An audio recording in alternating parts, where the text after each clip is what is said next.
ദൈവനാമത്തിന് മഹത്വം ഉണ്ടാകുമാറാകട്ടെ. വീണ്ടും നിങ്ങളോടൊപ്പം ആയിരിക്കുവാൻ സ്വർഗത്തിലെ നല്ലവനായ കർത്താവ് ഒരുക്കി തന്ന ഈ മഹാസ്നേഹത്തിനായി ഞാൻ ദൈവത്തെ സ്തുതിക്കുന്നു. കഴിഞ്ഞ സമയം ഒരുപക്ഷെ നിങ്ങൾ ചിന്തിച്ചത് പൗലോസും ബർന്നബാസും ലോസ്ത്രയിലും ധർവയിലും അവർ പ്രസംഗിച്ചു. ലോസ്ത്രയിൽ ജന്മനാൽ മുടന്തനായ ഒരു മനുഷ്യനെ അവിടുന്ന് സൗഖ്യമാക്കി. ശേഷം അവിടെയുള്ള ആളുകൾ ഇവർ ദേവന്മാരാണ് എന്ന് പറയുകയും ബർന്നബാസിന് ഇന്ദ്രൻ എന്നും പൗലോസിന് ബുധൻ എന്നും പേര് വിളിച്ചു. എന്നാൽ അപ്പോസ്തലനായ പൗലോസും ബർന്നബാസും അവരോട് പറഞ്ഞത്, ഞങ്ങൾ സഭ നിങ്ങളുടെ സമസ്വഭാവമുള്ള മനുഷ്യരാണ്, നിങ്ങൾ കർത്താവിനെ യേശുവിനെ നിങ്ങൾ അംഗീകരിച്ച് നിങ്ങൾ ജീവിക്കണം എന്നു പറഞ്ഞു. ശേഷം അതിൻ്റെ 22-ാം വാക്യം നമ്മൾ വായിക്കുമ്പോൾ, വിശ്വാസത്തിൽ നിങ്ങൾ നിലനിൽക്കണം എന്നും അനേക കഷ്ടങ്ങൾ കൂടി ദൈവരാജ്യത്തിൽ കടക്കേണ്ടതാകുന്നു എന്നും പ്രഖ്യാപിച്ച് പ്രബോധിപ്പിച്ച് ശിഷ്യന്മാരുടെ മനസ്സ് ഉറപ്പിച്ചു പോന്നു. പ്രിയ ദൈവമക്കളെ, നാം ഇവിടെ കാണുന്നതായി കാരണം പൗലോസിൻ്റെ ജീവിതയാത്രയിൽ അനന്തമായ കൃപകൾ ദൈവം നൽകി വൻ വിടുതലുകളും വൻ വീര്യപ്രവർത്തികളും ചെയ്യുവാൻ ദൈവത്തിൻ്റെ പരിശുദ്ധാത്മാവ് പൗലോസിനോട് കൂടെ ഇരിക്കുകയാണ്.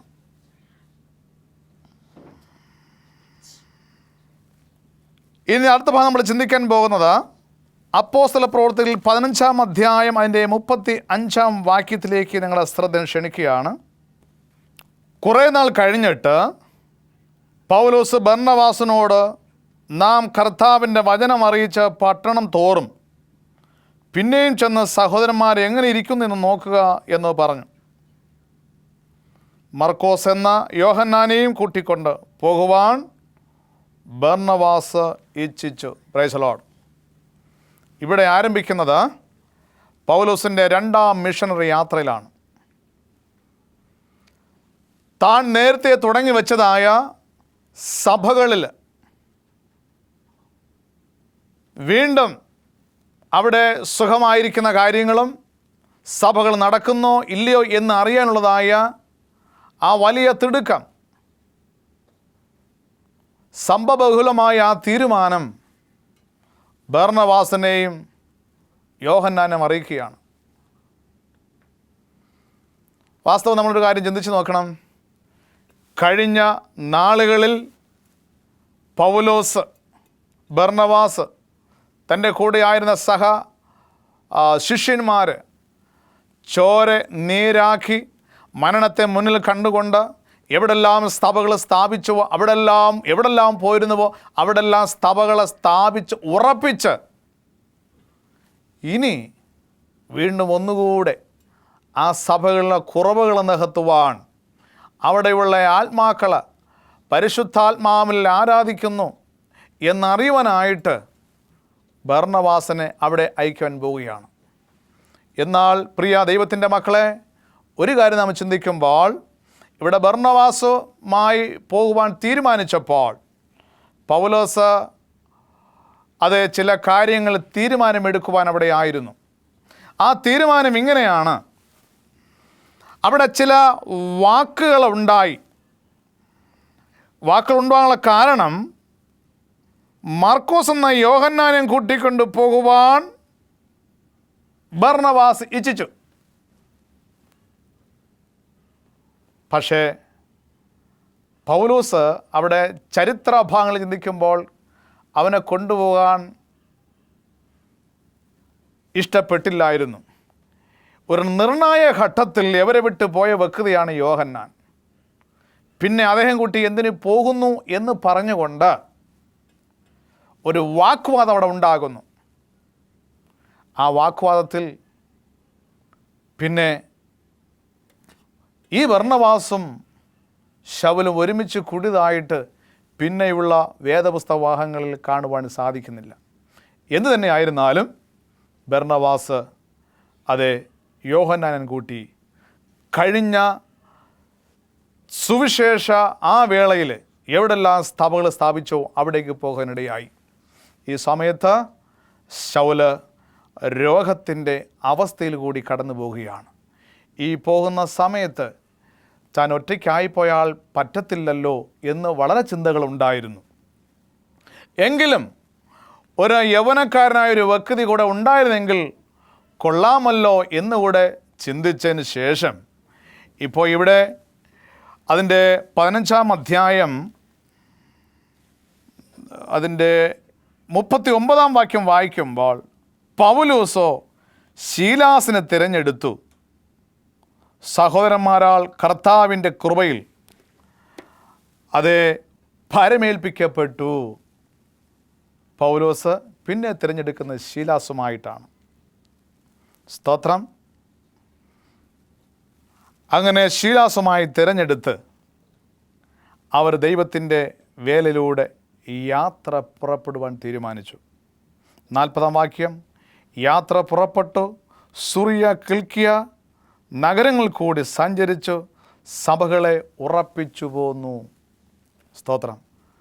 സാധാരണ ഇന്നൊരു വേല ആരംഭിച്ചു കഴിഞ്ഞാൽ, ഒരു കൂട്ടായ്മ ആരംഭിച്ചു കഴിഞ്ഞാൽ എങ്ങനെയെങ്കിലും നടക്കട്ടെ, എങ്ങനെയെങ്കിലും പോകട്ടെ എന്നുള്ളതല്ല പൗലോസ് അവിടെ ചിന്തിച്ചത്.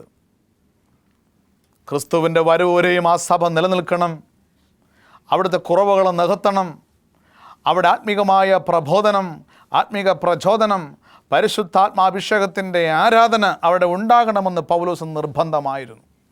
അതിനുവേണ്ടി അവിടെ എല്ലാം പോകാൻ കഴിയുമോ അവിടെയൊക്കെ ചെന്ന് സഭകളെ ഉറപ്പിക്കുവാൻ അദ്ദേഹം യാതൊരു വൈമനസ്യവും കാട്ടിയില്ല എന്നുള്ളത് വളരെ അത്ഭുതകരമായ ഒരു കാര്യം തന്നെയാണ്. സ്തോത്രം. എന്നാൽ അതിനുശേഷം അതിൻ്റെ 16-ാം അധ്യായം 8-ാം അധ്യായം 8-9 വാക്യങ്ങൾ വായിക്കുമ്പോൾ അവർ രണ്ടുപേരും പൗലോസും ശീലാസും മൂസിയ കടന്ന് ത്രോവാസിലെത്തി. അതിൻ്റെ 9-ാം വാക്യം നമ്മൾ വായിക്കുമ്പോൾ അവിടെ വെച്ച് പൗലോസ് രാത്രിയിൽ മക്കദോന്യക്കാരനായ ഒരു പുരുഷൻ അരികെ നിന്നു, നീ മക്കദോന്യയ്ക്ക് കടന്നു വന്ന് ഞങ്ങളെ സഹായിക്ക എന്ന് തന്നോട് അപേക്ഷിക്കുന്ന ഒരു ദർശനം ശൗല് കണ്ടു.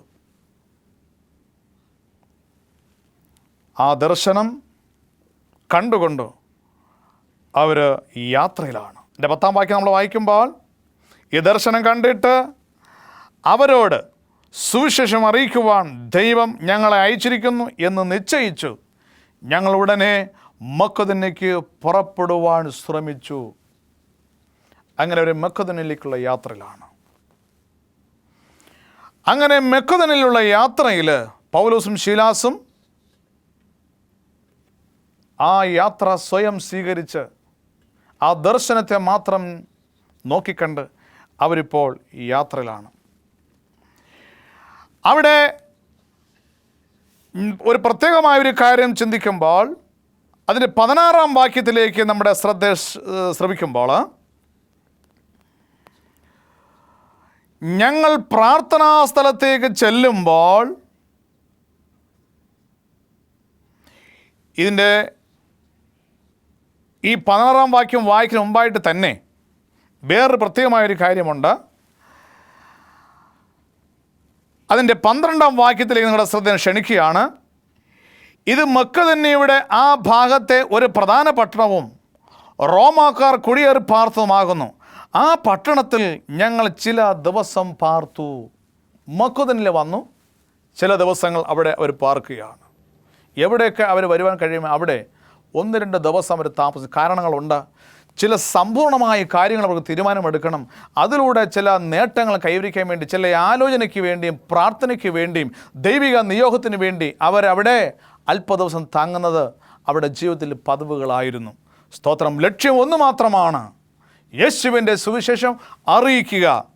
പക്ഷേ അവിടെ അവരിങ്ങനെ ആയിരിക്കുന്ന സമയത്ത് അവിടെ എവിടെയെങ്കിലും ഒരു ആരാധന സ്ഥലമുണ്ടോ എന്ന് ചിന്തിച്ചുകൊണ്ടിരിക്കുമ്പോൾ പലവട്ടം അവർ അന്വേഷിച്ചു. അവിടെ സുന്നഹദോസ് മറ്റ് കാര്യങ്ങളൊന്നും ഇല്ല തന്നെ. പക്ഷേ എങ്കിലും ഇവിടെ ഒരു ആരാധന സ്ഥലം ഉണ്ടാകുമോ എന്ന് അവർ ചിന്തിച്ചു. അങ്ങനെ ആയിരിക്കുന്ന സമയത്ത് അതിൻ്റെ 13-ാം വാക്യം നമ്മൾ വായിക്കുമ്പോൾ ശബത നാളിൽ ഞങ്ങൾ താമസിക്കുന്ന ഗോപുരത്തിന് പുറത്തേക്ക് പോയി അവിടെ പ്രാർത്ഥനാ സ്ഥലം ഉണ്ടായിരിക്കും എന്ന് ഞങ്ങൾ വിചാരിച്ചു. ഒരു പുഴ വക്കത്ത് വന്നിരുന്നു.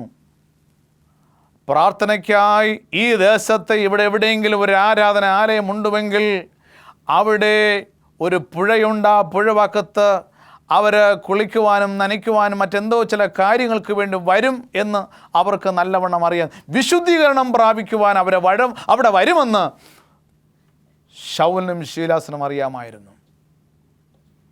അവിടെ ബുദ്ധി നിങ്ങൾ ശ്രദ്ധിക്കണം. അവിടെ പ്രാർത്ഥന ഉണ്ടായിരിക്കുമെന്ന് കണ്ടുകൊണ്ട് അവിടെ വന്നു. പക്ഷെ അവിടെ വന്നപ്പോൾ അതിൻ്റെ 14-ാം വാക്യം നമ്മൾ വായിക്കുമ്പോൾ, തുയതൈര പട്ടണക്കാരത്തെയും രക്താംബരം വിൽക്കുന്നവളുമായി ലുധിയ എന്ന് പേരുള്ള ദൈവഭക്തിയായ ഒരു സ്ത്രീ കേട്ടുകൊണ്ടിരുന്നു. പൗലോസ് സംസാരിച്ചത് ശ്രദ്ധിക്കേണ്ടതിന് കർത്താവ് അവളുടെ ഹൃദയം തുറന്നു. സ്തോത്രം. ദൈവനാമത്തിന് മഹത്വം ഉണ്ടാകുമാറാകട്ടെ. ആ പുഴപക്കത്ത് ഒത്തിരി ആളുകൾ കുളിക്കുവാനും നനയ്ക്കുവാനും മറ്റു കാര്യങ്ങൾക്ക് വേണ്ടി വന്നപ്പോൾ അവരോട് പൗലോസ് ദൈവവചനം സംസാരിക്കാനിടയായി. ആ സമയത്ത് ഒരു ധനികയായ സ്ത്രീയാണ്. രാജാക്കന്മാരുടെയും അതുപോലെ തന്നെ ഏറ്റവും വലിയ ധനാഢ്യന്മാരുടെയും വസ്ത്രങ്ങളിൽ, പ്രത്യേകിച്ച് അവിടെ പറഞ്ഞെങ്ങനെയാണ്, രക്താംബരം വിൽക്കുന്നവളായി. ഇവിടെ ചരിത്രത്തിലേക്ക് അല്പം നിങ്ങൾ ചിന്തിക്കും. തുതര പട്ടണക്കാരത്തിൽ ലൂധിയ എന്ന് പറഞ്ഞു കഴിഞ്ഞാൽ അവൾക്ക് പേര് പ്രത്യേകം പറയാൻ ലുധിയയിലുള്ളതായതുകൊണ്ടാണ് ആ സ്ത്രീക്ക് ഇങ്ങനൊരു പേര് വരുവാൻ കാരണം. അവൾ രക്താംബരം വിൽക്കുന്നവളായിരുന്നു. രാജകുമാരന്മാരും വലിയ ധനികന്മാരും മാത്രമേ രക്താംബരം അന്ന് ധരിക്കുകയുള്ളൂ. രക്താംബരത്തിന് അതിൻ്റെ നിറം നൽകിയിരുന്നത് ഒരു തരം കക്ക മത്സ്യം എന്നുള്ളതായ വിസർജനം. അതുകൊണ്ട് തന്നെയാണ് ആ നിറം ഉണ്ടാക്കിക്കൊണ്ടിരിക്കുന്നത്. ആ വിസർജനത്തിൽ നിന്നും തുള്ളിത്തുള്ളിയായി ശേഖരിക്കുന്നതായ ഒരു സ്രവ വസ്തുവിൽ നിന്നായിരുന്നു വളരെ ദുർലഭമായി മാത്രം ലഭിക്കുന്ന ഈ വർണ്ണമാണ് രക്താംബരത്തിൻ്റെ വില വർദ്ധവന് കാരണം. അപ്പോൾ ഇതുമായി നമ്മൾ ബന്ധപ്പെടുമ്പോൾ സാധാരണപ്പെട്ട ഒരു സ്ത്രീയല്ല, ധനികയായ ഒരു സ്ത്രീ തന്നെയാണ്. ഈ സഹോദരി പൗലോസിൻ്റെ വചനങ്ങൾ സശ്രദ്ധം കേട്ടുകൊണ്ടിരുന്നു. സ്തോത്രം. അവിടെ നമ്മൾ ചിന്തിക്കുമ്പോൾ ഇങ്ങനെയാണ്. അതിൻ്റെ 15-ാം വാക്യം നമ്മൾ വായിക്കുമ്പോൾ, 16-ാം അധ്യായം 15-ാം വാക്യം വായിക്കുമ്പോൾ, അവൾ ആ പൗലോസിൻ്റെ വചനങ്ങൾ ശ്രദ്ധിച്ചു കൊണ്ടിരുന്നപ്പോൾ 15-ാം വാക്യം 16-ാം അധ്യായം 15 അപ്പോസ്തല പ്രവൃത്തികൾ, അവളും അവളുടെ കുടുംബവും സ്നാനം ഏറ്റ ശേഷം നിങ്ങൾ എന്നെ കർത്താവിൽ വിശ്വസ്തത എന്ന് എണ്ണിയിരിക്കുന്നുവെങ്കിൽ എൻ്റെ വീട്ടിൽ നിന്ന് പാർക്കണം എന്ന് അപേക്ഷിച്ചു. ഞങ്ങളെ നിർബന്ധിച്ചു. പോകണമെന്ന് ആഗ്രഹിച്ചല്ല, നിർബന്ധിച്ചു. അവരുടെ ആതിഥ്യ മര്യാദ, അവർക്കൊരു നല്ല ഒരു സൽക്കാരത്തിന് വേണ്ടി അവരെ ക്ഷണിച്ചു. സസന്തോഷം അവിടെ സ്വീകരിച്ചു. ശേഷം അതിൻ്റെ 16-ാം വാക്യം നമ്മൾ വായിക്കുമ്പോൾ, ഞങ്ങൾ പ്രാർത്ഥനാ സ്ഥലത്തേക്ക് ചെല്ലുമ്പോൾ വെളിച്ചപ്പാടത്തിയായി ലക്ഷണം പറഞ്ഞ് യജമാനന്മാർക്ക് വളരെയധികം വരുമാനം വർദ്ധിക്കുന്നതായ ഒരു സ്ത്രീയെ അവിടെ കാണുവാനിടയായി. ഇവിടെ ലൂധിയയിൽ വന്നു നല്ല ഒരു ധനികയായ സ്ത്രീയെ അരുമനാഥനായ കർത്താവിൻ്റെ പരിശുദ്ധാത്മാവിനാൽ സുവിശേഷത്തിലൂടെ മാനസാന്തരപ്പെടുക മാത്രമല്ല, സ്നാനപ്പെടുവാൻ ഇടയായിത്തീർന്നു. ശേഷം പോകുന്നത് പ്രാർത്ഥനാ സ്ഥലത്തേക്ക് വീണ്ടും പോവുകയാണ്. പ്രാർത്ഥനാ സ്ഥലത്ത് ചെല്ലുമ്പോൾ അവിടെ സംഭവിക്കുന്നത്, വെളിച്ചപ്പാടത്തിയായ ഒരു സ്ത്രീ അവൾ ധാരാളം പണമുണ്ടാക്കി തൻ്റെ നേതാക്കന്മാർക്ക് കൊടുക്കുവാൻ, പ്രത്യേകിച്ച് യജമാനന്മാർക്ക് വളരെ ലാഭം വരുത്തുന്ന ഈ ഒരു ബാല്യക്കാരിയെ ഞങ്ങളെ എതിരേറ്റു എന്നാണ് പറഞ്ഞത്. തുടർന്ന് വായിക്കുമ്പോൾ, അവൾ പൗലോസിൻ്റെയും ഞങ്ങളുടെയും പിന്നാലെ വന്നു ഈ മനുഷ്യനെ അത്യുന്നതനായ ദൈവത്തിൻ്റെ ദാസന്മാർ രക്ഷാമാർഗം നിങ്ങളോട് അറിയിക്കുന്നവർ എന്നോ നിലവിളിച്ചവൾ പറഞ്ഞുകൊണ്ടേയിരുന്നു. ഇത് പല പ്രാവശ്യവും സംഭവിച്ചു. ഇങ്ങനെ അവൾ പല നാൾ ചെയ്തു വന്നു. പൗലോസ് മുഷിഞ്ഞു തിരിഞ്ഞു നോക്കി അവളിലുള്ള ഭൂതത്തെ ശാസിച്ചു, അവളെ സ്വതന്ത്രയാക്കി. പക്ഷേ അവൾ വെളിച്ചപ്പാടത്തിയാണ്, ഭൂതമാണ് അവളിലൂടെ നിൽക്കുന്നത്. പക്ഷെ അവൾ പറഞ്ഞത് സത്യസന്ധമായ കാര്യമാണ്. എന്താണ് സത്യസന്ധമായ കാര്യം? ഭൂതം പോലും പറയുകയാണ്. എന്താ പറഞ്ഞത്? ഇവർ ദൈവത്തിൻ്റെ അത്യുന്നതായ ദാസന്മാരാണ്, രക്ഷാമാർഗം നിങ്ങളോട് അറിയിക്കുന്നവർ എന്ന് വിളിച്ചു പറഞ്ഞ് സത്യമായ കാര്യമാണ് പറഞ്ഞത്. പക്ഷേ ഇത് ദിവസവും പല നാളുകൾ അവിടെ ശൗലും ശീലാസും ഉണ്ടായത് പല നാളുകളും സംഭവിച്ചപ്പോൾ അവർ മുഷിഞ്ഞു, അവളുള്ള ഭൂതത്തെ ശാസിക്കുന്നു. ഇത് യജമാന്മാർ കണ്ടു. അവിടെയുള്ള നാടുവാഴിയോട് എന്ന് പറയുക, ഇവർ രക്ഷാമാർഗത്തെ നശിപ്പിക്കുന്നു. അവരിങ്ങനെയാണ്. അത് 20-ാം വാക്യം വായിക്കുമ്പോൾ, അധിപതികളുടെ മുമ്പിൽ നിർത്തി. ഇവിടെ 19-ാം വാക്യം നമ്മൾ വായിക്കുമ്പോൾ, അവളുടെ യജമാനന്മാർ തങ്ങളുടെ ലാഭത്തിൻ്റെ ആശ പോയത് കണ്ടിട്ട് പൗലോസിനെയും ശീലാസിനെയും പിടിച്ച് ചന്തസ്ഥലത്ത് പ്രമാണികളുടെ അടുക്കലേക്ക് വലിച്ചിഴച്ചു കൊണ്ടുപോവുകയാണ്. ഇവിടെ സംഭവിക്കുന്ന ഒരു കാര്യം, പൗലോസ് അന്ന് ദൈവമക്കളെ എങ്ങനെല്ലാം വലിച്ചിഴച്ചുവോ അതുപോലെ ഇപ്പോൾ ശൗലിനെ വലിച്ചിഴക്കുകയാണ്. അധിപതികളുടെ മുമ്പിൽ നിർത്തി, സ്തോത്രം, അധിപതികളുടെ മുമ്പിൽ നിർത്തി, യഹൂദന്മാരായ ഈ മനുഷ്യൻ നമ്മുടെ പട്ടണത്തെ കലക്കി, റോമാക്കാരായ നമുക്ക് അംഗീകരിക്കുവാനും അനുസരിക്കുവാനും ന്യായമല്ലാത്ത ആചാരങ്ങളെ പ്രസംഗിക്കുന്നു എന്ന് നിലവിളിച്ചു പറയുകയാണ്. ശക്തനായ യേശുക്രിസ്തുവിൻ്റെ ധീരനായ ഒരു പോരാളിക്കെതിരായി പിശാച് അട്ടഹസിക്കുകയാണ്. പക്ഷേ പുരുഷാർ അവരുടെ നേരെ ഇളകി, അധിപതികൾ അവരുടെ വസ്ത്രം പറിച്ചുരിഞ്ഞു, കോൾ കൊണ്ട് അവരെ അടിപ്പിക്കുവാൻ കൽപ്പിച്ചു. അവരെ വളരെ അടുപ്പിച്ച ശേഷം അവരെ തടവിലാക്കി കാരാഗൃഹ പ്രമാണിയോട് അവരെ സൂക്ഷ്മത്തോടെ കാക്കുവാൻ കൽപ്പിച്ചു. 24-ാം വാക്യം വായിക്കുമ്പോൾ, അവർ ഇങ്ങളുടെ കൽപ്പന കിട്ടുകയാൽ അവരെ അകത്തെ അറയിലാക്കി അവരുടെ കാൽ ആമത്തിൽ പൂട്ടുക പതിവായിരുന്നു. പ്രിയ ദൈവജനമേ, ദൈവം കൊടുത്ത ദർശനം മക്കതന്യക്കാരനെ ദർശനമായി വന്നപ്പോൾ തടസ്സങ്ങൾ ഭയങ്കരമാണ്. ഇപ്പോൾ ലൂദ്യ എന്ന് പറഞ്ഞ സഹോദരിയെ ദൈവം സ്നാനപ്പെടുത്തി മാനസാന്തരപ്പെടുത്തി ഇപ്പോൾ പ്രാർത്ഥനാലയത്തേക്ക് വന്നു കഴിഞ്ഞപ്പോൾ മക്കദിനിലേക്ക് ആ ദർശനം കണ്ടുപോവുകയാണ്. ആ ദർശനം വരുമ്പോൾ ഒത്തിരി അനുഭവങ്ങളാണ്. അവിടെ ഭൂതം വ്യാപിച്ചതായ ആ വെളിച്ചപ്പാടത്തി അവളെ വിടുവിച്ചു. ഇപ്പോൾ ദർശനം കണ്ട് യാത്ര തുടർന്നവരെ ഇപ്പോൾ എവിടെയാണെന്നറിയാമോ? കാരാഗൃഹത്തിലാണ്. സ്തോത്രം. ഇവിടെ 25-ാം വാക്യം നമ്മൾ വായിക്കുമ്പോൾ, അർദ്ധരാത്രി ആയപ്പോൾ പൗലോസും ശീലാസും പ്രാർത്ഥിച്ചു, ദൈവത്തെ പാടി സ്തുതിച്ചു. തടവുകാർ ശ്രദ്ധിച്ചു കൊണ്ടിരുന്നു. എന്ത് പാട്ടായിരിക്കും അവർ പാടിയ? 113, 118 സങ്കീർത്തനങ്ങളായിരിക്കും അവർ പാടി ദൈവത്തെ സ്തുതിച്ചത്. അവർക്ക് ദൈവം പാട്ടുകൾ കൊടുത്തു, സ്തുതിക്കുവാനുള്ളതായ കൃപകൾ കൊടുത്തു, ആനന്ദിക്കുവാനുള്ളതായ ശക്തി ദൈവത്തോട് കൊടുത്തു. അർദ്ധരാത്രിയിൽ അവർ ദൈവത്തെ പാടി സ്തുതിക്കുവാൻ തുടങ്ങി. സ്തോത്രം. ദൈവം എത്ര വലിയവൻ, എത്ര നല്ലവൻ എന്ന് രുചിച്ചു. ദാവീദ് പറയുന്നത്, യഹോവ എത്ര നല്ലവൻ എന്ന് രുചിച്ചറിവിൻ, അവനെ ശരണം പ്രാപിക്കുന്ന പുരുഷൻ ഭാഗ്യവാൻ. സ്തോത്രം. അങ്ങനെ ആ വലിയവനായ കർത്താവിൻ്റെ സ്നേഹവും ആശ്വാസം ലഭിച്ചുകൊണ്ട് അവരിപ്പോൾ കടന്നു വരികയാണ്.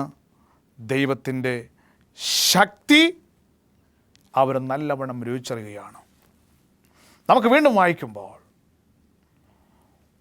അവർ പാടി സ്തുതിച്ചുകൊണ്ടിരിക്കുമ്പോൾ പെട്ടെന്ന് വലിയൊരു ഭൂകമ്പമുണ്ടായി. കാരാഗൃഹത്തിൻ്റെ അടിസ്ഥാനം കുലുങ്ങി, വാതിലൊക്കെയും തുറന്നുപോയി, എല്ലാവരും ചങ്ങല അഴിഞ്ഞു വീണു. 27-ാം വാക്യം വായിക്കുമ്പോൾ, ഈ ഭയങ്കരമായ ശബ്ദകോലാഹലങ്ങൾ കേട്ടുകഴിഞ്ഞപ്പോൾ കാരാഗൃഹ പ്രമാണി ഉറക്കമുണർന്ന തലയുടെ അരികിൽ വെച്ചിരുന്നായ വാള് ഉറയിൽ ഇട്ടുകൊണ്ട് വേഗം ആ കാരാഗൃഹത്തിനടുത്ത് വന്നു കഴിഞ്ഞപ്പോൾ അവിടെ കാണുന്ന ഭയങ്കരമായൊരു കാഴ്ച, ജയിൽ അറകളുടെ വാതിൽ തുറന്നിരിക്കുന്നു, എല്ലാം സ്വതവേ തുറന്നിരിക്കുന്നു.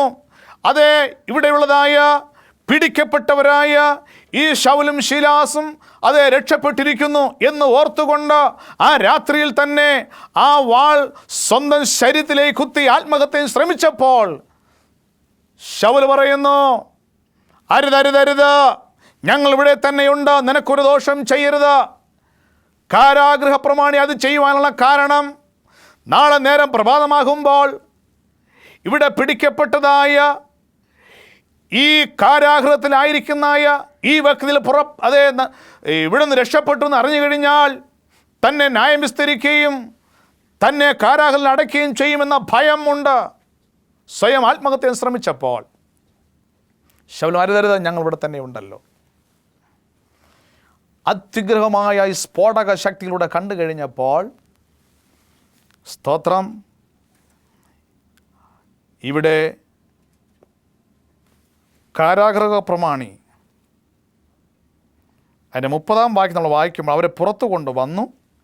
യജമാനന്മാരെ രക്ഷ പ്രാപിക്കുവാൻ ഞാൻ എന്ത് ചെയ്യണമെന്ന് പറഞ്ഞു. പൗലോസ് പറഞ്ഞത്, നീ കർത്താവായ യേശുവിൽ വിശ്വസിക്കുക, നീ നിൻ്റെ കുടുംബവും രക്ഷ പ്രാപിക്കും. പ്രിയ സ്നേഹിതരെ, ഈ നല്ല സമയത്ത് അരുമനാഥനായ ദൈവകൃപ ആ മക്കതിനെ കാണുവാനിടയാക്കിയ ഒരു വലിയ സംഭവമാണ്. അത്യുന്നതനായ ദൈവത്തിൻ്റെ അത്യുന്നതനായ ദൈവകൃപ പ്രാപിച്ച് മനസ്സിലാക്കിയ ആ മക്കതിനെക്കാരൻ, ആ കാരാഗൃഹ പ്രമാണി ഇപ്പോൾ മാനസാന്തരപ്പെട്ട് സുവിശേഷത്തിൽ വിശ്വസിച്ച് മാത്രമല്ല, നമ്മൾ വീണ്ടും ചുരുക്കി ഒന്നുകൂടെ നമ്മൾ വായിക്കുമ്പോൾ അവിടെ ഇങ്ങനെയാണ്. പിന്നെ അതിൻ്റെ 32-ാം വാക്യം വായിക്കുമ്പോൾ, കർത്താവായ യേശുവിൽ വിശ്വസിച്ച ശേഷം പിന്നെ അവർ കർത്താവിൻ്റെ വചനം അവനോടും അവൻ്റെ വീട്ടിലുള്ള എല്ലാവരോടും പ്രസംഗിച്ചു. 33-ാം വാക്യം വായിക്കും, അവർ രാത്രിയിൽ ആ നാഴികയിൽ തന്നെ അവരെ കൂട്ടിക്കൊണ്ടുപോയി അവരുടെ മുറിവുകളെ കഴുകിക്കെട്ടി തനിക്കുള്ള എല്ലാവരും താമസിച്ച സ്നാനമേറ്റു സഭയോട് ചേരുകയാണ്. നമുക്ക് ദൈവത്തോടൊന്ന് പ്രാർത്ഥിക്കാം. സ്നേഹവാനായ ഞങ്ങളുടെ ദൈവമേ, സ്വർഗീയ പിതാവേ, ഈ നല്ല സമയത്തിനായി സ്തോത്രം. ഈ ലഭിച്ചിരിക്കുന്ന ഈ നല്ല സമയത്തിനായിട്ട് നന്ദി. കണ്ടുകൊണ്ടിരുന്ന മക്കളെ ദൈവം അനുഗ്രഹിക്കണമേ കർത്താവേ. ദർശനത്തിലൂടെ എൻ്റെ മക്കളെ നടത്തി അവിടെ ആവശ്യങ്ങൾ എന്ത് തന്നെയായിരുന്നാലും എൻ്റെ വലിയവനായ ദൈവം, അത്ഭുതകരമായ ദൈവം നടത്തി പരിപാലിക്കും. പ്രാർത്ഥന അവിടെ നിന്ന് കേട്ടതിനായി അങ്ങേക്ക് സ്തോത്രം ചെയ്യുന്നു. എല്ലാം യേശു മിശിഹാ മൂലം സകലവും താഴ്മയായി കെഞ്ചുന്നു കേൾക്കണം നല്ല ദൈവമേ. ആമേൻ.